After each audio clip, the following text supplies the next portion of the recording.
Now, this anti-white commentary shouldn't be a surprise, I guess, when last week we learned the Human Rights Commission gave a contract to provide anti-racism resources to a group founded and owned by a social justice activist who helped spread the doxed details of hundreds of Jewish Australians. I mean, this was a shock, because you would think they would know better than this. They would at least check where these resources are coming from, who's behind it, who's profiting from it, who's putting it together.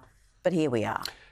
Well, you think so, but, you know, the Australian Human Rights Commission is anything but. I mean, they are not looking out or guarding the rights of Australians. They are an activist organisation. They were largely silent throughout the most egregious breaches of our rights, which was throughout COVID. Exactly. I don't remember any commissioner defending the rights of anti-lockdown protesters to have their say.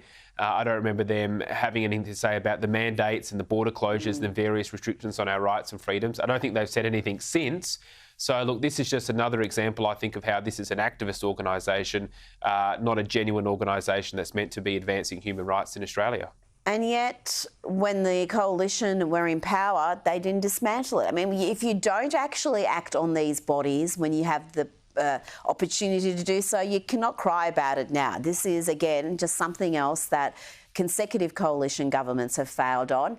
Now, let's go to Victoria, where police are fed up with unruly protesters. I will be speaking to Stephanie Bastian later about the trans activists we had on the weekend and what happened there. But it's not just the trans activists. You've got global warming fanatics. You've got the anti-Israel protesters. And police are saying this is an enormous waste of police resources. Since October 7, there have been 7,500 police shifts needed to cover 315 protests about the Middle East conflict alone. I mean, that is incredible, and yet there's no bills being issued. I remember there was right-wing or centre-right speakers coming to this country, and they were presented with enormous bills from the Victoria Police because protesters were going to show up at their speeches. It wasn't their people protesting, it was the people trying to shut them down, but they were punished with the bill. But these weekly protests we're seeing, Extinction Rebellion, the anti-Israel ones, the trans activists, why is there no accountability? Why are there no bills being issued for any of these groups? Well, it's a good question, and it's becoming enormously disruptive to day-to-day life in Melbourne. You said every week, I reckon there's one a day that's happening, just about. I don't understand, though. You said there's 315 protests in relation to the Israel conflict. I don't understand why these protests are happening in Australia. Everyone has a right to have their say, but I think a lot of Australians will say, hang on a minute, don't bring your ethnic tension and sectarian conflict to our nation. It's based on religious tolerance. So there's that side of it. When it comes to the Victoria Police, this is encouraging that they're calling for these extra powers. We know that after COVID, their standing in the community is at an all-time low. And what they're asking for is clearly, I mean, people are just fed up with these protesters. I noticed just very recently the Premier, Jacinta Allen, said that she doesn't want these powers to go ahead. She said she doesn't see how it's going to help things. But good on the police for calling for these powers. It's probably the most sensible thing they've done, I think, in recent times. Oh, absolutely. And releasing some of this data about how much this is costing, how much police resources are being devoted, because this is an ongoing complaint across Victoria, across Melbourne, where police aren't showing up for crimes that are committed, property crimes, because they just can't get there, or they ask the victims to come in to make a report, and yet we've got 7,500 police shifts to cover protests about the Middle East. Now, in Sydney, the cost of policing pro-Palestinian protesters is $220,000 a week, and we even had protesters against Douglas Murray over the weekend. We're going to have him in the studio tomorrow, Daniel. It's going to be very exciting indeed. But his event at the Sydney Enmore Theatre had anti-Israeli protesters there and other left-wing agitators, and they are just allergic to free speech. I mean, how can you be protesting Douglas Murray, one of the finest thinkers of his generation? He is by no means any sort of right-wing reactionary, and yet that's how they're casting him. Well, it just shows they're not interested in debate, doesn't it? I mean, this has been a hallmark of the left. We saw it with COVID, we've seen it with climate, we saw it with The Voice. They don't want to debate anyone. They don't want their ideas challenged. They either call you a racist or whatever else to shut down your debate, or they protest your event so that people are too scared to rock up. Most people just want to have a debate, a diversity of opinions. That's the foundation of a democracy. But time and time again, we see the left, and it's becoming more emboldened and more bolshy in their willingness to censor and shut down their opponents. Well, because they get away with it. They're getting away with it increasingly in the courts and sometimes with the cops, with this two-tier policing. Now, let's talk about the ABC. Their new chair there, Kim Williams, is cracking down on ABC journalist activists, insisting on a podcast. If you don't want to reflect a view that aspires to impartiality, don't work at the ABC. Or Daniel, is he naive or just, I don't know, a man who loves punishment? Because he's going to find out very quickly this is a staff-run collective. If he really does want to eliminate this sort of institutional bias that the ABC has, he's going to have to make some massive changes. And is he willing to do that? He might be willing to do it, but it's not going to happen.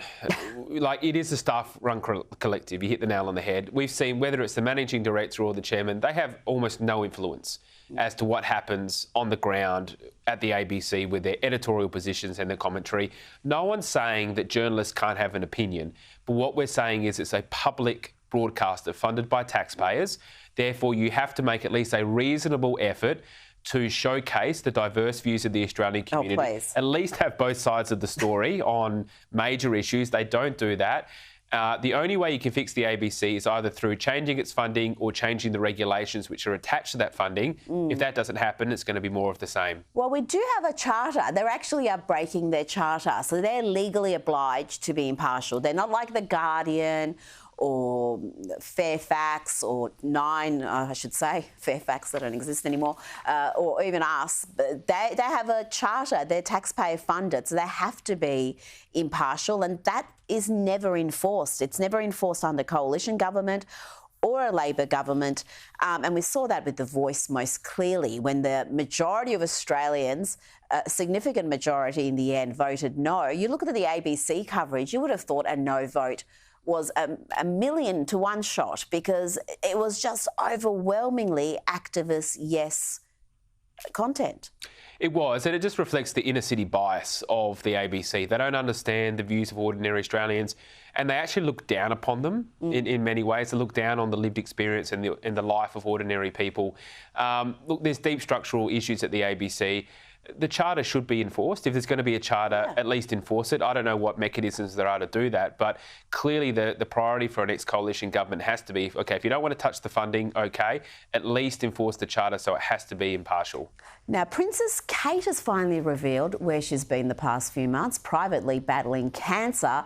But even this very public admission wasn't enough to quell the whinings of the Duke and Duchess of Sussex. This is something Jacqueline Magnay wrote about in today's Australian. Sources close to Harry and Meghan immediately told People magazine that the pair were not informed of the Princess of Wales's diagnosis, adding that they are being left out of any details regarding Kate and that there's clearly no trust. I wonder why. Harry and Meghan did release a statement wishing the princess well. But I've got to say, they find a way to insert themselves into every story concerning the royals. For a couple who just want to live their lives privately, they do they do love contacting the media with these strategic leaks.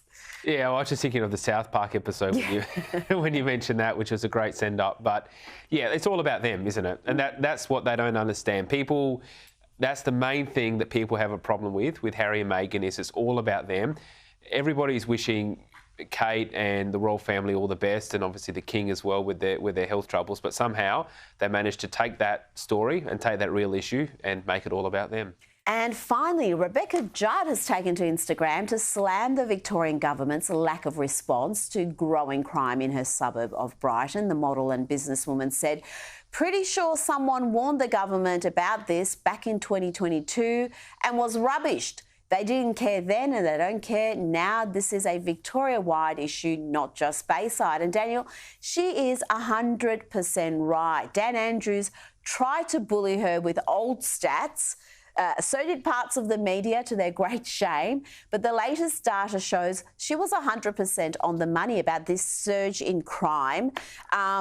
And yeah, I think Dan should come out of retirement just for an apology here, just for a quick apology. I think so. I won't be holding my breath on that at all. But she's right. There is a crime problem in Victoria. Oh, yeah. And like you and I have talked about before, the issue is we're locking up the wrong people. There's over a third of those in jail are there for low-risk, non-violent offences. Now, they'd be much better out of jail and in work and making a contribution. At the same time, we've got dangerous, violent criminals on the streets. The cops aren't doing their job because they're going to these transgender climate protests and not actually dealing with real crime. Yeah. So this is just another example. We need wholesale reform of our criminal justice system. Daniel Wild, thanks for your time.